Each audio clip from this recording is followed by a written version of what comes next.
إن الحمد لله وكفى وسلام على عباده الذين اصطفى أما بعد أعوذ بالله من الشيطان الرجيم بسم الله الرحمن الرحيم আজকে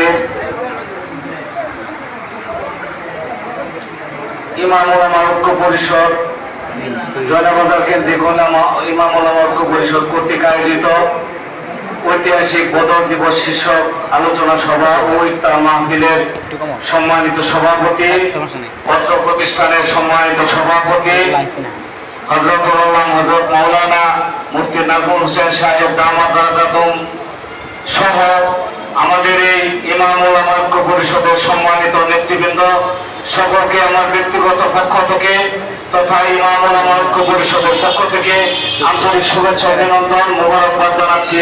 আসসালামু আলাইকুম ওয়া রাহমাতুল্লাহি ওয়া বারাকাতুহু। সম্মানিত সুধী, আজকে যে ঐতিহাসিক বদর দিবস শীর্ষক আজকের এই আলোচনা ইফতার মাহফিলের ইফতারের পূর্ব মুহূর্তে সংক্ষিপ্ত সময়ে আলোচনা হবে। আমি আপনাদের সম্মুখে 10 মিনিট শুধু এই প্রেক্ষাপট নিয়ে কিছু কথা বলতে চাই। শুধু প্রেক্ষাপট নয়, প্রেক্ষাপটের আলোকে বর্তমান যে পরিস্থিতি আছে সারা বিশ্বে ইসলামের অবস্থা, ইসলামের রাষ্ট্রনীতির অবস্থা, ইসলামিক অর্থনীতির অবস্থা, ইসলামিক সংস্কৃতির অবস্থা সহ জিহাদের যে অবস্থা রয়েছে সে অবস্থা সম্পর্কে আপনাদের সম্মুখে অল্প মিনিট হয়তো 5-7 মিনিট কথা বলবো ইনশাআল্লাহ। সম্মানিত ছবি, আমি আপনাদেরকে বলতে চাই যে দ্বিতীয় সনের 17 রমজান ঐতিহাসিক বদর প্রান্তরে মুসলমান এবং কাফেরদের মধ্যে যে যুদ্ধ সুসংগঠিত হয়েছিল বদর প্রান্তরে, সেটাকে বদরের যুদ্ধ বলা হয়। ঐতিহাসিক হিস্ট্রির মধ্যে একে ফাতহুল মুবিন নামে আখ্যায়িত করা হয়েছে, অর্থাৎ প্রকাশ্য বিজয়। আপনারা জানেন এখানে আলেম ওলামাদের মধ্যে সবাই এই ব্যাপারে অবগত রয়েছেন যে সেদিন কাফেরদের সংখ্যা ছিল 1000, মুসলমানের সংখ্যা ছিল 313 জন। কাফেরদের উটের সংখ্যা ছিল 300, মুসলমানদের উটের সংখ্যা ছিল মাত্র 3টি। তো আমাদের মুসলমানদের তরবারি ছিল না, তাদের তরবারিতে সুসংগঠিত ছিল। 700 ছিল, মুসলমানদের উট সংখ্যা ছিল 70টি। এই অবস্থার পরে মুসলমান আল্লাহ রাসূল সাল্লাল্লাহু আলাইহি ওয়াসাল্লামের নেতৃত্বে সেদিন 313 জন সাহাবী সেই 1000 কাফেরদের রক্তচক্ষুকে ভয় করে নাই। কথা বলেন ঠিক কিনা? ভয় না করার পরিস্থিতিতে আল্লাহ রাব্বুল আলামিন সেই বদর প্রান্তরে মুসলমানদেরকে সরাসরি ফেরেশতা দিয়ে সেখানে আল্লাহ পাক সেখানে কি করেছিলেন? সাহায্য করেছিলেন। এই সাহায্যের বিনিময়ে সেদিন বদর প্রান্তরে মুসলমানদের যে ঐতিহাসিক বিজয় হয়েছিল, ওই বিজয়ের মাধ্যমে মুসলমানদের যে ইসলামী মূল্যবোধ এবং ইসলামী চেতনা এবং ইসলামী রাষ্ট্র ব্যবস্থা, ইসলামী অর্থনৈতিক ব্যবস্থা সহ সকল ব্যবস্থার পূর্বাভাস দিয়েছিল জনাবে মুহাম্মদুর রাসূলুল্লাহ সাল্লাল্লাহু আলাইহি ওয়াসাল্লাম। কথা বলেন ঠিক কিনা? আমি আপনাদেরকে বলতে চাই, আজকে যেহেতু আমি বলছি পূর্বে যে বদর প্রান্তর নিয়ে বর্তমান প্রেক্ষাপট নিয়ে আপনাদের সম্মুখে 5 মিনিট কথা বলবো, সেটাকে আপনাদেরকে বলতে চাই বর্তমান বিশ্বে জিহাদ নাম নিয়ে আমাদেরকে তালেবান বলা হয়, যুদ্ধকর্মী বলা হয়, জঙ্গি বলা হয়, মৌলবাদ বলা হয়। এই ক্ষেত্রে আমি আপনাদেরকে বলতে চাই সারা বিশ্বে যদি টপ 20 কিলারদেরকে শনাক্ত করা হয়, সেখানে একটা করে হিটলারের নাম আছে। হিটলার, মাও সহ মুসলিমি সহ সারা বিশ্বের মধ্যে, আমি বাচ্চার কথা শোনো, গুরুত্বপূর্ণ কথা, সারা বিশ্বের মধ্যে টপ 20 কিলারদের যদি তালিকা করা হয়, সেই টপ 20 জন কিলারের তালিকার মধ্যে একজন মুসলমান আপনারা পাবেন না। হিটলার থেকে শুরু করে, মুসলিমি থেকে শুরু করে, কারণ মাস থেকে শুরু করে, মাস থেকে শুরু করে, এই 20 জন যারা ছিলেন প্রত্যেকেই ছিল ইহুদি, নাসারা, খ্রিস্টান এবং হিন্দু। এদের বিশ্বাস কিন্তু সারা বিশ্বের বুকে কোথাও যুদ্ধ করাতে হিসাবে বিচার হয় নাই। আজকে আমরা জিহাদের কথা বললে আমাদেরকে মৌলবাদের তুকমা দেওয়া হয়। তার আলোকে আমি আপনাদেরকে বলতে চাই, আল্লাহ রাসূল সাল্লাল্লাহু আলাইহি ওয়াসাল্লাম 63 বছরের জিন্দেগিতে, নবুয়তের পূর্বে যে 40 বছর ছিল, এই 40 বছরের জিন্দেগিতে উনি কোনো যুদ্ধ করে নাই।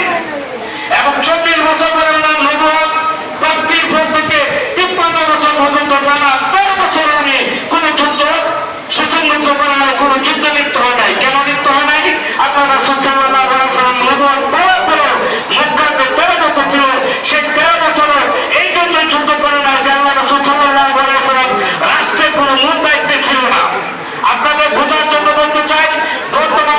বাংলাদেশের সবচেয়ে শত্রু হলো ভারত এবং মায়ানমার। এই মায়ানমার এবং ভারতের যদি আমাদের আইমানি মোহিনী হোসেন এবং আমাদের মুফতি আমিনুদ্দিন সাহেবের নেতৃত্বে আমরা কোনো যুদ্ধ পরিচালনা করি, সেটা সন্ত্রাসী হিসাবে রাষ্ট্রদ্রোহিতার দিনে আপনি আমাকে বিচারের সম্মুখীন করতে পারেন, ফাঁসির কাছে চলে যেতে পারেন, কারণ আমি সরকারের কেউ নই। কিন্তু ডক্টর মোহাম্মদ ইউনূসের নেতৃত্বে যদি ভারত বা পাকিস্তান বা যে কোনো দেশে হামলা করা হয়, সেটা রাষ্ট্রের স্বাধীনতা সার্বভৌমত্বকে অক্ষুণ্ণ রাখার শর্তে 7 দেশের যুদ্ধ হবে। সেই যুদ্ধ কিন্তু যুদ্ধ করবে পড়ে না। অনুরূপভাবে আল্লাহ রাসূল সাল্লাল্লাহু আলাইহি সাল্লামের 53 বছরের জিন্দেগিতে উনি একটা যুদ্ধ করেন নাই। সুতরাং যদি যুদ্ধ করতেন তাহলে ওনাকে সন্ত্রাসী হিসেবে আখ্যায়িত করতে পারত। কিন্তু 53 বছরের পরে বাকি যে 10টি বছর রয়েছে, ইতিহাস পড়ে দেখবেন সেই 10 বছরে আল্লাহ রাসূল সাল্লাল্লাহু আলাইহি সাল্লাম 66টি যুদ্ধে উনি অবতীর্ণ হয়েছেন। তার মধ্যে 23টি যুদ্ধে উনি সরাসরি নিচে গিয়েছেন, বাকি 43টি যুদ্ধে সাহাবায়ে কেরামদের নেতৃত্বে কাফেররা পাঠিয়েছেন। কথা বলা ঠিক কিনা? তাহলে আল্লাহ রাসূল কি কোনোভাবে সন্ত্রাসী আখ্যায়িত করা যায়? আল্লাহ রাসূল সন্ত্রাসের পক্ষে আখ্যায়িত করা যায় না। এই জন্যই যেমন যখন হিজরি দ্বিতীয় যখন হিজরত করে মদিনায় গিয়েছেন, মদিনায় যাওয়ার পরে সর্বপ্রথম বিশ্বের ইতিহাসে শুধু মদিনার ইতিহাস নয়, মক্কার ইতিহাস নয়, মধ্যপ্রাচ্যের ইতিহাস নয়, বিশ্বের ইতিহাসে সর্বপ্রথম কোন রাজনীতিবিদ কোন লিখিত সংবিধান তৈরি করছে, সেটা হচ্ছে মদিনার সনদ। 47টি ধারার মাধ্যমে আল্লাহ রাসূল সাল্লাল্লাহু আলাইহি ওয়াসাল্লাম মদিনার সনদকে কায়েম করে, যার প্রথম হচ্ছে আল্লাহর উপর সর্ব আস্থা রাখা, তারপর হচ্ছে আল্লাহ রাসূল সাল্লাল্লাহু আলাইহি ওয়াসাল্লাম মদিনার সর্বশ্রেষ্ঠ এবং মদিনার রাষ্ট্রনায়ক হিসেবে, প্রেসিডেন্ট হিসেবে উনি অবহিত হয়েছেন ওই সনদে। যখন উনি মদিনার রাষ্ট্রনায়ক হয়েছেন, তারপরে মক্কার কাফেররা দ্বিতীয় হিজরিতে বিভিন্ন কুপরামর্শ এবং বিভিন্ন ধর্মী সন্ধির মাধ্যমে মদিনা থেকে ইসলামকে ধ্বংস করার জন্য, মদিনা রাষ্ট্রকে বিলুপ্ত করার জন্য, মদিনার মক্কা থেকে রাসূল সাল্লাল্লাহু আলাইহি ওয়াসাল্লাম মদিনা যাওয়ার কারণে, ওই মদিনাতে আশ্রয় নেওয়ার কারণে বিভিন্ন অজুহাতে সেই মক্কার কাফেররা মদিনায় হামলা করেছেন। আল্লাহ রাসূল কিন্তু হামলা করেন নাই। মদিনার কাছাকাছি বদর প্রান্তরে হামলা করেছেন।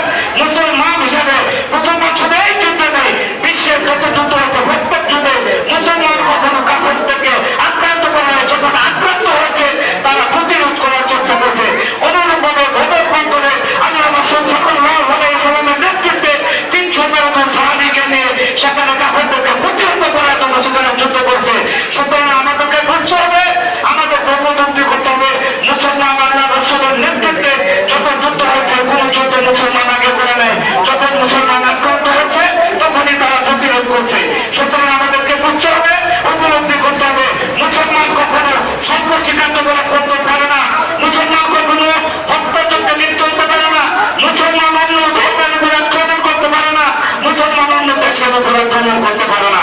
যখন মুসলমান আক্রান্ত হয়েছে তখনই মুসলমান কি করছে? তাদেরকে প্রতিহত করেছে। আজকে আমার ভাইয়েরা যে আজকে বদর শিশুর যে আলোচনা, এই বদরের যুদ্ধ ইসলামের ইতিহাসে গৌরবান্বিত, যাকে প্রথম মুমিন বলা হয়, প্রকাশ্য বিজয়।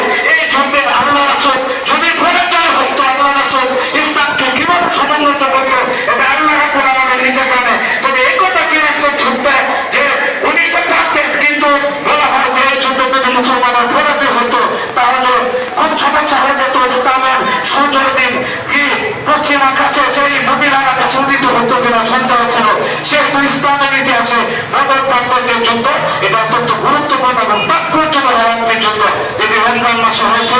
এই ব্যাপারে আমাদের জেনারা রয়েছেন, সাহেব রয়েছেন, আইমানি নুরানি সাহেব রয়েছেন, আমার পাশে বসে রয়েছেন মুফতি আমিনুদ্দিন সাহেব। ওনাদের সামনে আসলে আমার কথা বলার কোনো ইয়া নাই, যোগ্যতা নাই। তারপরে অবসরভাবে যে কথাগুলো বললাম, যে বদরের যে যুদ্ধ, সেই যুদ্ধের অনুপ্রাণিত হয়ে সেই মুসলমান আজকে নাই হয়ে গেছে এরকম নাই।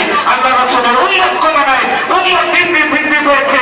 যদি আবার মুসলমান এবং মুসলমানদের ঈমান আকীদা আল্লাহ এবং তার রাসূলের এই ঈমান এবং আদর্শের উপরে কোনো হামলা আছে, তাহলে আমি বিশ্বাস করি, উপলব্ধি করি, এই মুসলমানের বাচ্চারা এখনো ঘুমিয়ে নেই। আবার যদি আমরা রাজি নেই, আবার যদি আমরা হাতে তুলে নেই, আবারও সারা বিশ্বের বুকে ইসলামকে আবার সমুন্নত হবে ইনশাআল্লাহ। আযা ওয়া আখিরু দাওয়ানা আলহামদুলিল্লাহি রাব্বিল আলামিন। আসসালামু